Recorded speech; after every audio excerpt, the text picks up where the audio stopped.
সকাল সকাল সমস্ত কাজ টাজ সেরে একদম রেডি হয়ে গেছিলাম যে আজকে যেহেতু শিবরাত্রি, তাই আমাদের যে কুলদেবতা আছে মহাদেব ওখানে, তো সেখানে গিয়ে পুজো আর্চা করে আসবো বলে। কিন্তু আমি ভাবলে কি হবে, যে বাবা সে ভাবছে। তো হঠাৎ করে খবর পেলাম বেলা 11:30টার সময় যে আমাদের কাজের দিদি আজকে ডুব দিয়েছে। তো যেহেতু কাজের দিদি ডুব দিয়েছে, মায়ের শরীরটা ভীষণই খারাপ, আপনারা ভিডিওতে সবাই দেখেছেন।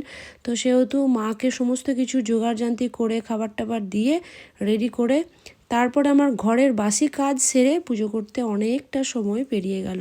কিন্তু সময় পেরিয়ে গেলেও পুজোটা তো করবই। তো বাড়িতে আগে যখন মা সুস্থ ছিল তখন বাড়ির পুজো আচ্চা সব মাই করতো। তো এখন যেহেতু মা পারছে না, তাই আমি বাড়িতে সমস্ত কিছু পুজো টুজো করে, সঙ্গে মেয়ে ভীষণ রকমভাবে হেল্প করে দিয়েছিল, ফুল টুল তুলে সব কিছু করে তারপর ওখান থেকে মেয়েকে সাথে নিয়ে গেছিলাম বাবা মহাদেবের একটুকু পুজো করে আসতে।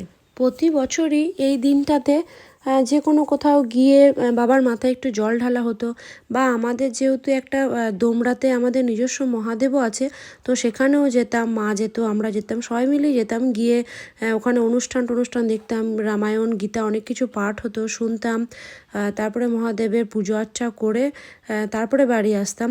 কিন্তু এবারে তো আর সেসব হলো না, তো এবারে ওই জন্যে আর যাওয়াও হলো না। তো এখানে পুজো টুজো করে এরপরে বাড়ি যাব। বাড়ি গিয়ে মানে আমার বেশিক্ষণ মাকে ছেড়ে থাকা হচ্ছে না, কেন কি মায়ের সময়ে সময়ে ওষুধ আছে, বা মাকে এখন একা রেখে বেরিয়ে আসাটাও বেশ ভয়ের আর কি। তো তাড়াতাড়ির মধ্যে পুজোটা কোনো রকম করে কমপ্লিট করে চলুন আপাতত এখন চলে যাই।